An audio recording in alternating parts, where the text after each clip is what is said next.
अजीज मोमिनीन, कलाम मुक़द्दस हमारी ज़िंदगी है, हयात है और नजात है। कलाम मुक़द्दस पर गहरे तौर पर मालूमात को जानना हर एक मसीही का बुनियादी फ़र्ज़ है। आज मैं आपके सामने कलाम मुक़द्दस के बारे में बुनियादी और इलाहियाती मालूमात पर बात करूँगा। कलाम मुक़द्दस जैसा कि हम जानते हैं कई नामों से जाना जाता है। इसे मुक़द्दस सहाइफ, सहाइफ मुक़द्दसा भी कहते हैं, मुक़द्दस तहरीरें भी कहते हैं और इसे होली स्क्रिप्चर्स या होली राइटिंग्स भी कहते हैं। इसे होली बाइबल भी कहते हैं, दी बाइबल भी कहते हैं। कलाम मुक़द्दस को मुख्तलिफ नामों से जाना जाता है इसलिए क्योंकि इनमें खुदा के कलाम की इलाही बातें हैं। हम खुदा के कलाम को गहरे तौर पर जानने के लिए ज़रूर है इस बात पर गौर करें कि बाइबल मुक़द्दस को हम मसीही उर्दू ज़बान में किस नाम से पुकारते हैं। बाइबल मुक़द्दस को अंग्रेज़ी में द बाइबल कहा गया है और उर्दू ज़बान में कैथोलिक मसीही कलाम मुक़द्दस के नाम से जानते हैं। प्रोटेस्टेंट मसीही इसे किताब मुक़द्दस के नाम से जानते हैं। यहूदी इसको तानाख के नाम से जानते हैं। अब तानाख के बारे में थोड़ी सी वजाहत करूँगा। तानाख दरअसल बुनियादी तौर पर 3 हरूफ से बना है। पहला इब्रानी हरफ ताव है जिसे उर्दू में ते से ज़ाहिर किया जाता है। ताव से शुरू होता ही है तोरा, तोरा यानी शरीयत। तो तोरा यानी ये इब्रानी बाइबल के पहला हिस्सा है जिसमें शरीयत की पहली 5 किताबें हैं जो तकवीन से शुरू होती हैं और तस्नीह शरह तक है। दूसरा हिस्सा नून से शुरू होता है जिसे नवाईम या नबियाईम भी कहा जाता है। इस हिस्से में साहिफ अनबिया हैं। और तीसरा हिस्सा कौफ से शुरू होता है। कौफ यानी कातवीम इब्रानी में या नविश्ते। इस तरह से इब्रानी बाइबल तानख कहलाती है क्योंकि हर एक हिस्से के आगाज़ का पहला लफ्ज़ लेकर उन्होंने इसे तानख का नाम दिया है। लेकिन कैथोलिक मसीही इसे कलाम मुक़द्दस के नाम से जानते हैं। कलाम मुक़द्दस में कुल 72 किताबें हैं। हर एक किताब एक मुनफरिद और लासानी हैसियत की हामिल है। हर एक किताब अपने अंदर एक ख़ास मतन रखती है और हर मतन में ख़ास इल्हाम है, रूहानियत है, इलाहियात है और तलीमात हैं। आइए हर एक किताब के बारे में हम जानें। बाइबल मुक़द्दस की सबसे पहली किताब तकवीन है। ये तौरेत या शरीयत या कलाम मुक़द्दस की सबसे पहली किताब है। तकवीन की किताब के कुल 50 अबवाब हैं और इसमें 1531 आयात हैं। आइए इस किताब के नाम के बारे में जानें। इस किताब का इब्रानी में नाम बैराशीत या बैराशीत है। ये लफ्ज़ इब्रानी बाइबल का सबसे पहला लफ्ज़ है। इसी लफ्ज़ से बाइबल मुक़द्दस शुरू होती है क्योंकि कदीम लिखारी बाइबल मुक़द्दस या किसी भी किताब को नाम देने के लिए जो पहला हरफ या लफ्ज़ होता था उसे उस किताब का नाम दे देते थे। चूँकि बाइबल की ये पहली किताब बैराशीत से शुरू होती है इसलिए इसका नाम इब्रानी में बैराशीत रखा गया। बैराशीत दरअसल इब्रानी में 2 अल्फाज का मुरक्कब है। बे, पहला बे है, बे का मतलब में है और दूसरा रेशीत, रेशीत का मतलब है इब्तिदा में, आगाज़ में, शुरू में। इस तरह से जब हम बैराशीत कहते हैं उसका मतलब है इब्तिदा में। और जब हम बाइबल मुक़द्दस को पढ़ते हैं, कलाम को खोलते हैं तो सबसे पहला लफ्ज़ हमारी नज़र से यही गुज़रता है, इब्तिदा में खुदा ने ज़मीन और आसमान को पैदा किया। तकवीन की किताब का अंग्रेजी नाम जेनेसिस है।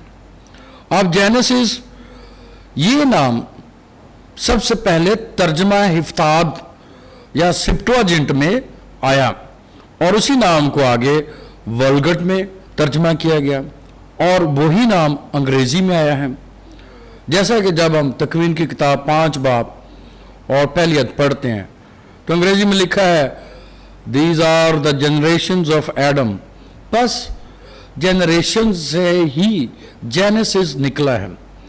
और उर्दू में अगर इसका तर्जमा करें तो यूँ बनता है आदम की पुश्तें ये हैं। पुश्त या नस्ल के मायने आगे बढ़ना, चलना, जारी रहना, सुलभ से पैदा होना और आगे औलाद के सिलसिले का बढ़ना है। ये वही बरकत थी जो खुदा ने आदम और हवा को दी कि फलो और बढ़ो और ज़मीन को महमूर और महकूम करो। अब आइए उर्दू नाम पर गौर करते हैं। कलाम मुक़द्दस में इस पहली किताब का नाम तकवीन है। लफ्ज़ तकवीन अरबी के लफ्ज़ कुन से लिया गया है। कुन का मतलब है हो जा, होना। खुदा ने कहा और हो गया। यही लफ्ज़ इब्रानी में खैन है। यही खैन यानी खुदा ने कहा और हो गया। और इसीलिए जब हम बाइबल मुक़द्दस खोलते हैं तो बाइबल मुक़द्दस के टाइटल में सबसे ऊपर जो हेडिंग दी गई है, सुर्खी दी गई है, वहाँ पर लिखा है कायनात की तख्लीक। सो तकवीन का बुनियादी मैंने है कायनात की तख्लीक, यानी कायनात का बनना, कायनात का आगाज़ होना, कायनात की इब्तिदा होना, कायनात का पैदा होना। प्रोटेस्टेंट तर्जमा में इस किताब का नाम पैदाइश है और पैदाइश का मफहूम है पैदा होना, जन्म लेना, मार्ज़ वजूद में आना, आलम वजूद में आना। ये इस किताब के नाम के मुख्तलिफ मफाहीम हैं जो हमने इन 3 ज़बानों में देखे हैं। आइए किताब मुक़द्दस और कलाम मुक़द्दस की इस किताब के बारे में मज़ीद जानते हैं। इस किताब में बहुत सारे मौज़ूआत पाए जाते हैं, जैसे कायनात की तख्लीक है, आदम और हवा की तख्लीक है, इंसान का गुनाह में गिरना है, काइन और हाबल की पैदाइश है और काइन और हाबल के आगे वाक़यात कि किस तरह से उन्होंने कुर्बानी दी। और इसराइल के बावजदाद की बात की जाती है, इब्राहिम की बात है, इसहाक की बात है, याकूब की बात है और खुदा के उन वादों की बात है जो खुदा ने उनसे किए। इसी किताब में यूसुफ के बारे में बयान किया गया है कि वो किस तरह से अपने भाइयों के साथ रहा, भाइयों के साथ उसने ज़िंदगी गुजारी, लेकिन भाइयों ने उसे मार डालने की कोशिश की, लेकिन वो मिस्र में पहुंचा और आखिरकार वो भाइयों को बचाने वाला हुआ। इस किताब के अंदर बहुत सारे किरदार भी हैं। आइए इन किरदारों पर भी गौर करते हैं। जैसे सबसे बड़ा किरदार, मरकजी किरदार, वो खुदा है। खुदा के साथ उसके फरिश्तों की बात है। आदम है, हवा है, आदम की औलाद है, काइन, हाबल, शेत, इसके अलावा अनूश है, नूह है, सिम, इब्राहिम, सारा, इसहाक, रिफका, यकूब, लिया, राहेल और यूसुफ। ये इस किताब के मरकजी किरदार हैं और इन किरदारों की वजह से ही ये किताब आगे बढ़ती है। आइए इस किताब के बारे में थोड़ा सा मज़ीद जानते हैं। इस किताब के खाके पर बात करते हैं। अगर हम कायनात की और इंसान की तख्लीक के बारे में देखें तो पहले बाब की पहली आयत से लेकर दूसरे बाब की 25वीं आयत तक कायनात और इंसान की तख्लीक का जिक्र है। गुनाह और दुख का जिक्र तीसरे बाब की पहली आयत से लेकर 24वीं आयत तक है। आदम से नूह तक जो जिक्र है वो चौथे बाब की पहली आयत से लेकर 5वें बाब की 32 आयत तक है। नूह और तूफान का जिक्र है। छठे बाब की पहली आयत से 10वें बाब की 32 आयत तक है। बाबुल के बुर्ज का जिक्र है 11वें बाब की पहली आयत से 9वें बाब की पहली आयत तक। सिम से इब्राहिम तक जिक्र है 11वें बाब की 10वीं आयत से लेकर 32वीं आयत तक। इब्राहिम, इसहाक और याकूब का जिक्र है 12वें बाब की पहली आयत से लेकर 35वें बाब की 29 आयत तक ईसाऊ की नस्ल का जिक्र है। 36वें बाब की पहली आयत से 43 आयत तक और यूसुफ और उसके भाइयों का जिक्र है। 37वें बाब की पहली आयत से लेकर 45वें बाब की 28 आयत तक और बनी इसराइल के मिस्र में जाने की बात है। 46वें बाब की पहली आयत से लेकर 50वें बाब की 26 आयत तक। इस किताब के अंदर एक और खूबसूरत चीज़ है, मुख्तलिफ नाम दिए गए हैं और हर एक नाम का मफहूम बयान किया गया। जैसे जब कोई नाम रखा जाता है तो उस नाम के पीछे एक मफहूम, एक मायने रखे जाते हैं जो उसकी शख्सियत को आने वाले दिनों में भी जाहिर करते हैं। जैसे जब रोबन पैदा हुआ तो उसकी माँ ने कहा, तकवीन 29 बाब 32 आयत में, खुदा ने मेरा दुख देखा और अब मेरा शोहर मुझे प्यार करेगा। ये रोबन का मतलब है दुख के बाद प्यार। इसी तरह शमौन की बात की जाती। शमौन और उसकी वालदा ने कहा, खुदा ने सुना कि मुझसे नफरत की गई, इसलिए उसने मुझे बेटा बख्शा। यानी नफरत के बाद अतिया या तोहफा कर दिया जाना। शमौन का मतलब है लावी और इसके बारे में कहा गया कि अब की दफ़ा शोहर मुझसे मिला रहेगा क्योंकि मुझसे उसके लिए 3 बेटे पैदा हुए। यानी शोहर का मिलाप, शोहर की मोहब्बत हासिल करना लावी के मैंने। और यहूदा का मतलब है खुदा। अब उसकी वालदा ने कहा, अब मैं खुदावन की सताइश करूंगी। यानी यहूदा का मतलब है खुदावन की सताइश। इसी तरह दान का मतलब है इंसाफ और नफ्ताली का मतलब है लड़ाई के बाद गालिब आना, फतह हासिल करना। नफ्ताली के मायने हैं लड़ाई लड़ने के बाद जो फतह नसीब होती है वो उसकी वालदा को उस वक्त हुई जब उसे खुदा ने एक और बेटा अता किया। इसी तरह जात का मतलब मेरी किस्मत, माय फॉर्चून, यानी जात का मतलब है किस्मत। उसने बयान किया कि खुदा ने मेरी किस्मत को अच्छा किया।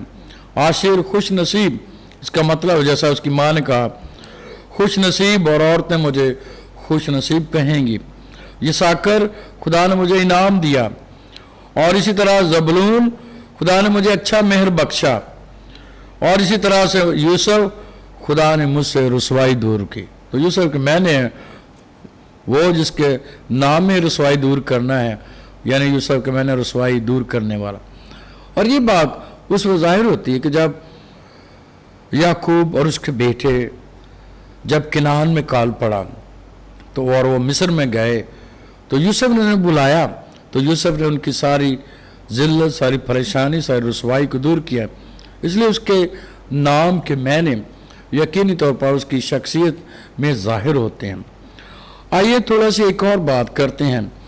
तकवीन की किताब में एक ख़ास पहलू है ख़ानदानी बरकत, और वो ख़ानदानी बरकत जो बाप अपने बेटों को देता है। जैसा कि हम देखते हैं तकवीन की किताब में याकूब ने अपने 12 बेटों को बरकत दी।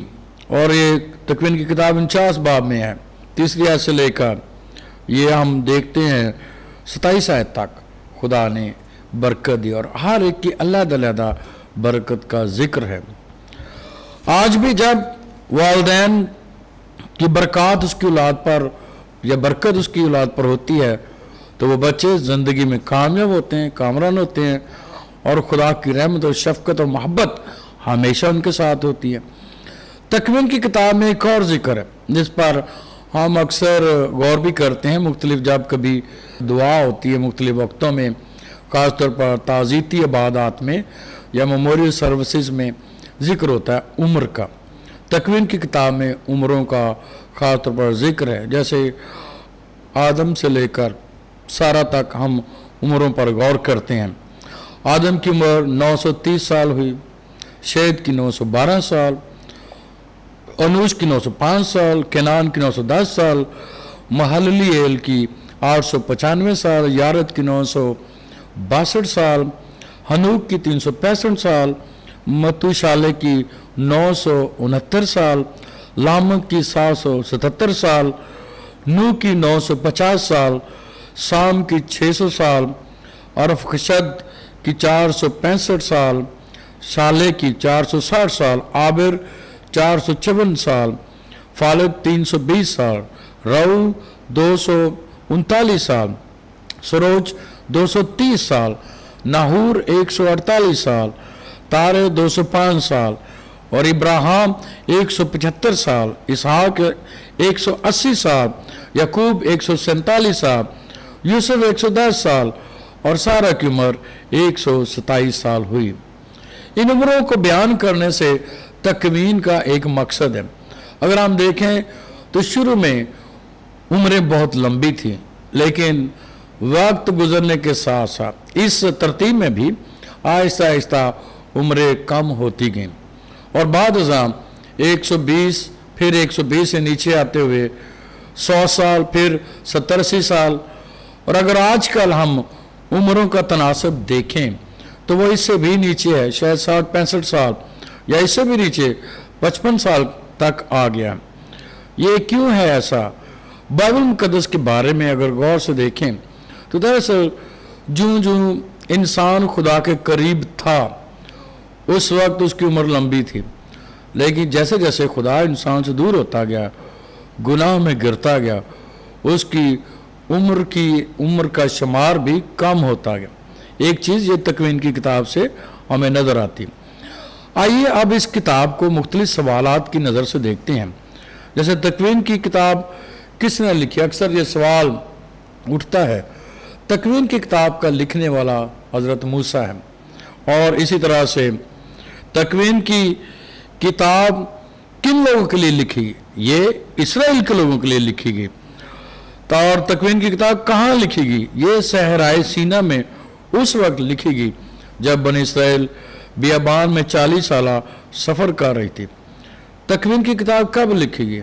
गालिबन एक अंदाजे के मुताबिक 1446 से लेकर 1406 का मीम के दरमियानी अरसा में लिखी गई। तकवीन की किताब किस बारे में है? तकवीन की किताब कायनात की हर एक चीज़ की इब्तिदा के बारे में है। ये एक तारीखी दस्तावेज़ है। ये अनुवादों की तारीख भी है जो खुदा अपने लोगों से अहद करता है, और अपने किए गए वादों की पासदारी खुदा हमेशा रखता है। खुदा ने वादा किया इब्राहिम से, और उस वादे को इसहाक में पूरा किया, और फिर याकूब में पूरा किया, और याकूब के बेटों में पूरा किया। तकवीन की किताब क्यों लिखी गई? ताकि अक़वाम अपने आगाज़ से वाकिफ़ हो, अपनी तारीख से वाकिफ़ हो। इसलिए इसराइल भी अपनी तारीख से वाकिफ़ होना चाहता है, और इसराइल ने अपनी तारीख को खुदा से शुरू किया, और वो खुदा में अपनी इब्तिदा को देखते हैं। तकवीन की किताब हमारे लिए आज क्या मायने रखती है? पुराने अदना में कि इसराइल की तरह मसीह आज ये जान सकते हैं जो हम जानना चाहते हैं कि खुदा ही हमारी इब्तिदा है, क्योंकि खुदा हमारा खालिक है, मालिक है, पैदा करने वाला है। और इसी तरह जब रोज़मर्रा ज़िंदगी में हम दुख, दर्द, तकलीफ महसूस करते हैं तो खुदा की कुर्बत और मोहब्बत को महसूस करते हैं। और इस ज़मीनी सफ़र से खुदा हमें अबदी सफ़र यानी बहिश्त और फिरदौस में लेकर जाना चाहता है। जब आदम फिरदौस में था, लेकिन फिर फिरदौस से निकला, तो अब खुदा हमें अपने कलाम के वसीला से, कलाम हयात के वसीला से, कलाम मुकद्दस के वसीला से, बाइबल मुकद्दस के वसीला से अबदी सफ़र में लेकर जाना चाहता है। आप सबको बहुत शुक्रिया। उम्मीद है आप इन मालूमात से ज़रूर फ़ायदा उठाएंगे और आपकी मालूमात में इजाफ़ा हुआ होगा। खुदा आपको बहुत बरकत दे। आपकी मालूमात में यकीनी तौर पर बहुत इजाफ़ा हुआ होगा। उम्मीद है आप इनसे और ज़्यादा फ़ायदा उठाकर कलाम मुक़द्दस को और ज़्यादा कुर्बत से देखेंगे और पढ़ेंगे और इसको जानेंगे। बहुत शुक्रिया।